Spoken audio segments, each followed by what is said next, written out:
So meron tayong gagawin mga kaidol, no. Ito yung sakay na pison. Yan, yung compactor natin, no. So naipit na siya. So hindi po itong tumatakbo mga kaidol. So nagpalit po tayo ng ng magnetic valve kasi hindi na to hindi na gumagana na siya, no. So ito try natin mga kaidol, no. So hindi ka mga kaidol, samahan niyo ako, no.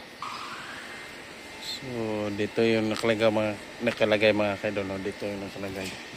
So wala siyang handle. Ang kailangan nito is yung ano lang. So dito po, no. So dito natin ilagay natin mga kaidol, no. Dito natin ilagay. Ito yung makina niya. Isuso, no, yung makina ng ating sakay na compactor. So ilagay natin yung mga kaidol, no, para matis natin, no. May battery naman. So, hindi ka mga kaidol.